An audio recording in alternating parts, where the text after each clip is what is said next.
여러분 안녕하십니까? 정치내비게이션의 아나운서 정승조입니다.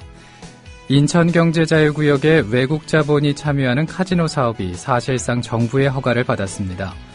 정부가 중국과 미국계 컨소시엄이 청구한 카지노 사업 허가에 대한 사전 심사에서 적합 판정을 내린 것인데요.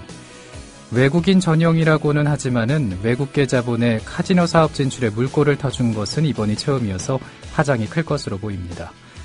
역차별 논란과 특혜 시비 등 벌써부터 우려의 목소리도 나오고 있는 상황인데 정부가 전체의 득과 실을 비교해서 부작용을 철저히 차단하길 바라면서 정치 내비게이션 수요일 순서 시작하죠.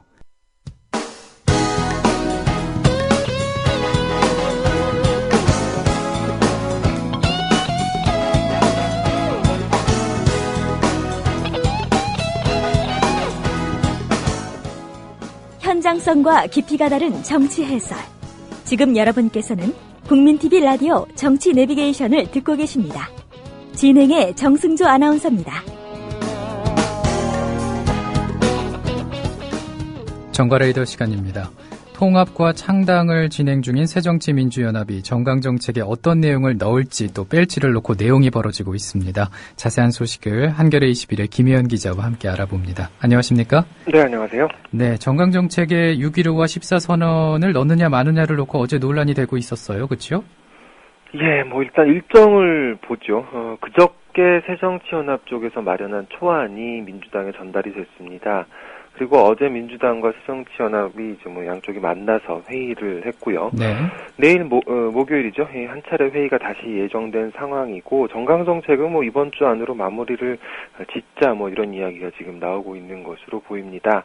그런데 이제 좀 전에 말씀드렸다시피 그저께 민주당에 전달이 된 새정치연합 쪽에서 마련한 정강정책 초안에서 김대중 노무현 정부 때 이 남북정상회담의 결과물이죠. 6.15와 14선언의 계승을 적시하지 않았다고 해서 논란이 좀 벌어졌습니다. 네, 그렇다면 그 새정치연합의 그 정강정책 초안 내용은 어떻게 나오고 있습니까? 일단 먼저 현재의 민주당 정강정책을 보면 우리는 6.15 공동선언, 14 정상선언 등 남북 간의 기존 합의를 존중하고 계승한다라고 돼 있습니다. 네. 6.15, 14 등이라고 했기 때문에 다 포함한다는 게 일단 민주당에서 설명하는 부분인데 새정치연합에서 가져온 정강정책 초안에는 대화를 통한 협력과 평화정책의 노력을 지속해 나가고 남북 간이 발전시켜온 분야별 협의체를 복원하고 더욱 발전시켜서 제도화함으로써 과정으로서의 통일을 추구한다 이렇게만 되어 있습니다. 그래서 내용이 얼마나 차이가 있는지에 대해서는 의견이 있을 수 있겠습니다만 분명한 거는 이 6.15 공동선언이나 14 정상선언이 분명하게 언급되어 있는 건 아니라는 거죠. 그래서 이게 빠졌더라 하는 내용이 어제 연합뉴스를 통해서 보도가 됐는데 그러면서 논란이 좀 시작이 됐습니다. 그럼 왜 그 새정치연합 쪽에서는 6.15와 14선언에 대해서 빼겠다라는 말을 하게 된 것일까요?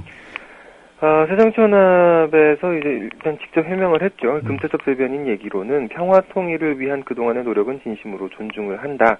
하지만 불필요한 오해가 있으므로 회고적으로 특정한 사건을 나열하는 것은 필요하지 않다는 게 저희 생각이다. 이렇게 얘기를 했습니다. 그 회고적으로 특정한 사건을 나열한다. 이게 무슨 뜻인가요?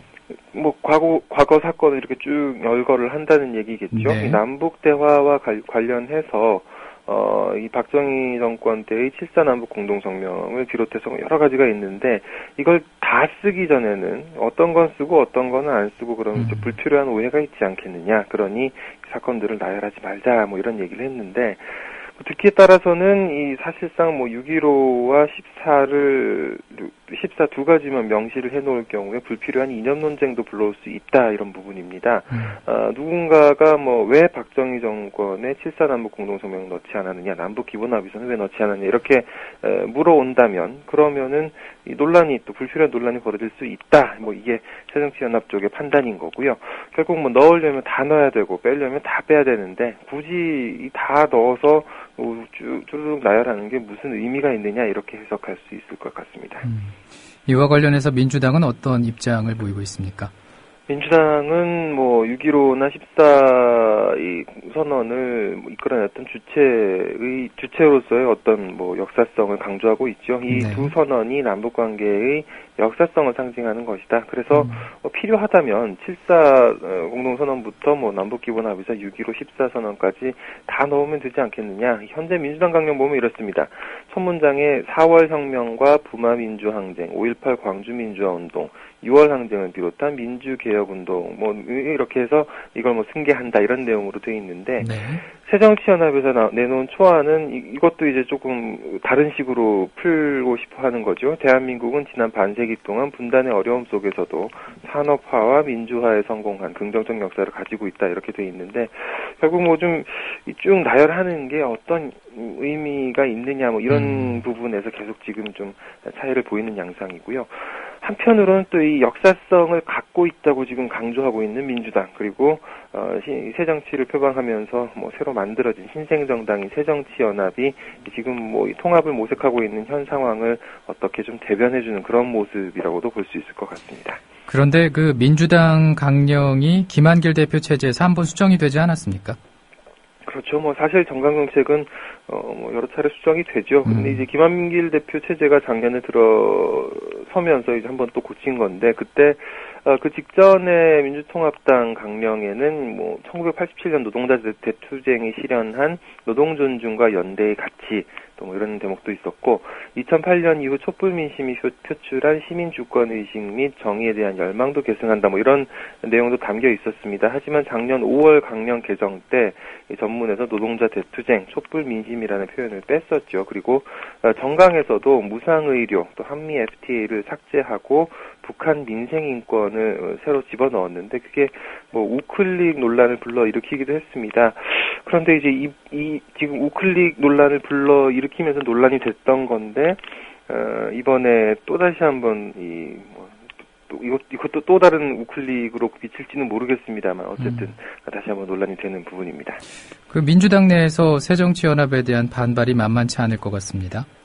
사실 뭐 지금 발표한 지 며칠 안 됐습니다만 이 새 정당의 이름, 통합신당의 이름이 새정치민주연합으로 결정이 됐죠. 네.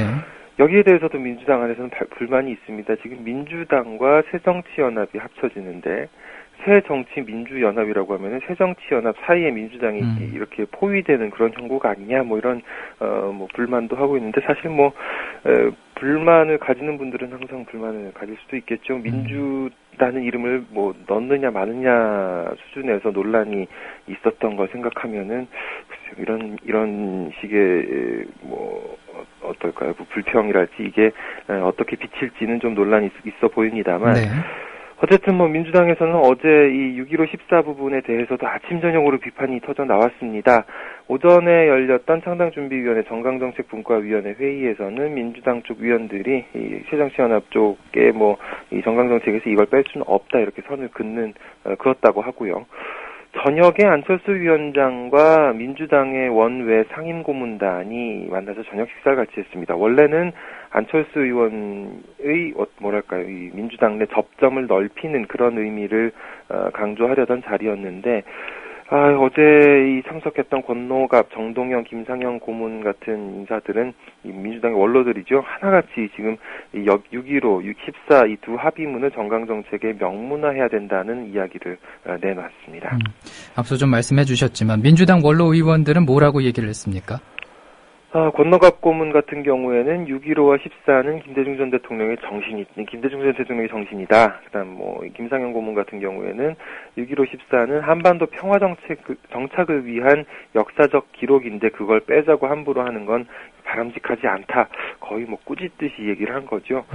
정동영 고문 같은 경우에는 뭐 기자들한테 따로 얘기를 했습니다. 6.15와 14는 단순한 날짜가 아니라 민주당의 정체성이고 정통성이다. 신당이 그 정체성과 정통성을 계승하는 건 너무 당연한 일 아니냐 이렇게 이야기를 했습니다. 민주당 소속의 의원들도 불만을 표출했겠네요. 사실 시간이 짧았죠. 어제 기사가 보도되고 논란이 시작된 게 오후였고, 그러면서 계속 거의 실시간으로 해명과 재해명, 그 반박이 오가는 그런 분위기여서 본격적으로 논란이 거세게 벌어지진 않았습니다만, 네. 온라인상에서 민주당 소속 의원들이 불만을 다소 토로하는 모습이었습니다. 김기식 의원 보죠. 트위터에 역사인식을 표현하는 것이 회고적이라고 이야기하는 건 점잖게 말해도 매우 부적절하다. 아베 신조 총리의 역사인식 문제가 얼마나 심각한 현재와 미래의 문제인지를 확인하고 있지 않느냐라고 이야기를 했습니다. 은수미 의원은 4.19 혁명, 5.18 민주화운동, 6월 항쟁을 삭제하고 산업화와 민주화에 성공한 역사만으로도 충분하다. 그것이 새정치냐? 새정치가 하늘에서 뚝 떨어진 건 아닐 텐데 과거 삭제를 원하는 이유를 듣고 싶다고 했습니다. 김대중 정부 때 대북 특사였죠. 박지원 의원은 논쟁을 피하려고 좋은 역사, 업적을 포기하면 안 된다. 새정치민주연합 정강정책에는 6.15 14선언을 계승 발전시키는 명문화가 필요하다고 밝혔습니다. 네. 그러면은 민주당은 절대 수용하기 힘든 걸로 보면은 되는 건가요? 그 의견 표명에 대해서 말이죠. 글쎄요, 민주당에서 이렇게 지금 반발이 계속 나오고는 네. 있습니다만, 한편으로는 또, 과연 그렇게 하는 게 민주당이 좋은 거냐, 이런 부분이 있습니다. 지금 이제 새로 당을 만드는 마당에, 과연 이 정강정책이 예전 민주당과 또 거의 같다는 인상을 비치는 게, 이번 선거를 앞두고 또는 이제 앞으로 이 정당을 운영하는 데 있어서 좋을 게 있느냐, 이런 질문도 받게 될 것으로 보이고요. 네. 이 부분은 선거에서 후보를 내는 것도 마찬가지입니다. 지금 이 통합, 선거를 염두에 두고, 이 통합에 나선 마당에 후보들이 전부 다 민주당 출신 인사가 된다면, 그건 과연 민주당한테 이로운 일이냐, 이런, 이야기들이 민주당 안팎도 새정치연합 쪽에서도 나오고 있습니다. 어제 민주당 쪽의 정강정책분과위원장이죠. 변재일 의원이 이 분과위 회의를 마친 다음에, 다시 말해서, 이 새정치연합과 의견 교환을 한 다음에 이런 얘기를 했는데요. 정강정책을 하면서 변화된 모습을 보이는 것도 또 다른 민주당의 목표다. 기존 입장을 고수한다면 새로운 모습으로 비춰지지는 않을 것이다. 미래지향적인 것은 받아들이겠다고 이야기를 했습니다. 글쎄요, 이 부분도 어떻게 해석할지 좀 여지가 남아있는 대목이죠. 네. 새정치연합 쪽은 어떤 입장을 보이고 있나요? 어제 논란이 굉장히 거세게 벌어지니까 전체적으로 요약을 하면 한 발 물러서는 그런 모습이었습니다. 네. 안철수 의원이 오후에 일단 처음에 밝혔던 입장은 이렇습니다. 4.19와 5.18에 대한 역사적 평가에는 전혀 이견이 없고 그 정신을 당연히 계승해야 한다고 생각한다. 당연히 이 정강정책 전문에 넣기로 했다라고 이야기를 했습니다. 이게 그러니까 본인이 얘기한 게 아니라 금태섭 대변인을 통해서 네. 밝힌 건데 4.19와 5.18만 나오는 걸 보고 기자들이 그럼 6.15 14는 어떻게 할 거냐라고 물어봤습니다. 네. 그랬더니 이제 금태섭 대변인이 나머지 부분은 다시 논의하기로 했다라고 답변을 했습니다. 결국 그 부분에 대해서는 찜찜한 게 된 거죠. 그런데 어제 저녁에 이 민주당 고문단과의 식사를 한 다음에 안철수 의원이 기자들한테 서로 초안을 비교하면서 빠진 부분에 대해서는 보완하고 있는 상황이다.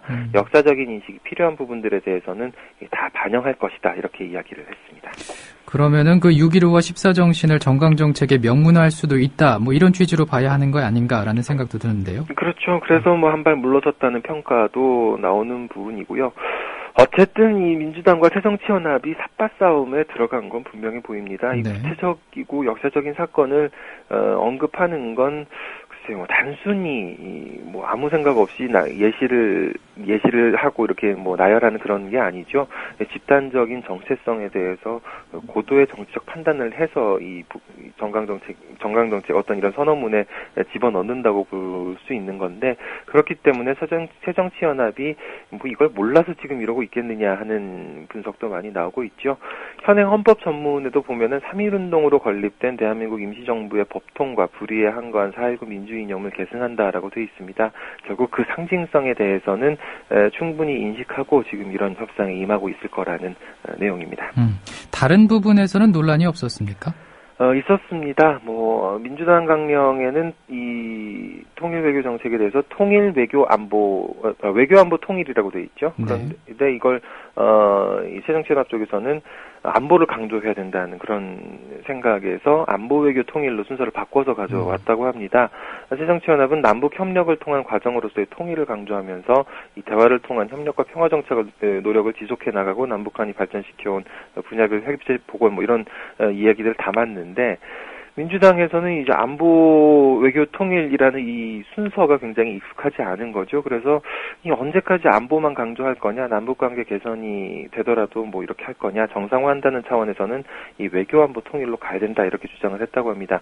국제 상황 그리고 국제적인 정세에 맞춰서 우리 통일 정책을 추구하는 걸 이제 기본 논리 구조로 삼겠다는 게 민주당 쪽 입장입니다. 그 안보 분야만 계속 논란이 된 건가요? 그렇진 않습니다. 이 새정치연합에서, 정치개혁 분야 정강정책에 대통령이 여당에 군림하지 않는다, 뭐 이런 내용을 담아서, 주목을 받기도 했다는데, 그런데 이제 전반적으로 현재 민주당 노선, 특히 이제 지난해 5월 이후 노선과는 큰 차이가 없다는 평가가 많았다고 합니다. 네. 일각에서는, 여러 가지 좀 복지나 재벌개혁, 통일외교 정책에서 갈등이 좀 있을 것 같다는 관측도 있었는데, 글쎄요, 민주당 내에서 이른바 강경파로 분류되는 의원들도 초안을 보고는 큰 문제가 없다, 총론에 좀 비슷하다, 이런 반응을 내놨다고 하고요. 다만, 이 협상이라는 게 여러 가지 이제 굉장히 이 세부적인 표현도 신경 써야 되다 보니까 악마는 디테일에 있다고 하는데, 이게 과연 어떤 식으로 변하게 될지는 좀 지켜봐야 될 것 같습니다. 네, 고맙습니다. 감사합니다. 한겨레 21의 김혜영 기자였습니다. 정치 내비게이션 내일 아침 7시입니다. 감사합니다.